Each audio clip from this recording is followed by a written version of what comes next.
Paso, I mean, we all consider each other family.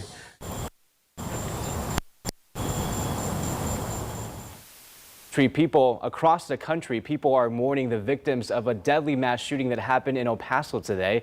A vigil at the St. Edward's University campus in South Austin ended a little while ago. At least 20 people died in that shooting. 26 more were hurt. It happened this morning at a Walmart and a mall in El Paso. That's about an 8.5-hour drive from Austin. Authorities say the stores were packed with hundreds of back-to-school shoppers when that shooting happened.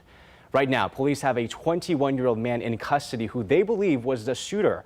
He's from Allen, Texas, which is near Dallas. Police have found a manifesto that they believe the shooter wrote. Authorities are going to prosecute the suspect and may consider it a hate crime because of the contents of that manifesto.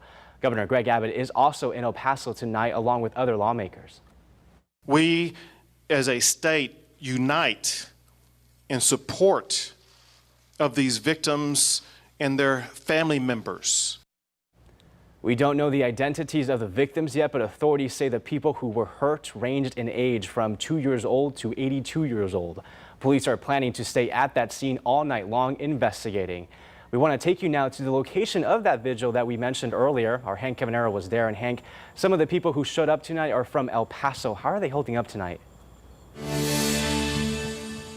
Yeah, Patrick, I wouldn't just say some, I would say the majority of them were here or they have family that are currently in El Paso right now. Now, there was about 50 people that were here tonight, and they started by forming a star with their bodies. Now, the reason they say this star was important is because on one of the mountains in El Paso, there is this star that is lit up every single night, and they wanted to show their hometown that they're here to support even 600 miles away. And I think it goes without saying, there were some emotions showed, but one of the people who helped organize the vigil says that this tragedy will bring them together.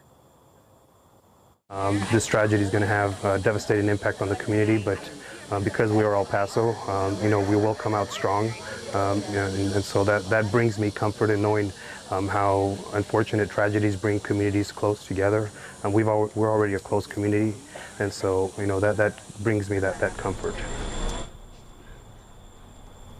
And people of all ages showed their support, and while this was about showing those in El Paso that they are here for them, it's also about showing everyone here that the others are going through the same struggles and they can get through it together. And Patrick, another really cool thing that happened tonight, they ended their vigil the exact time that the vigil in El Paso ended tonight.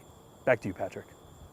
All right, thanks so much, Hank. Authorities in El Paso put out a call for blood donations after that shooting, and a lot of you have been asking how you can help.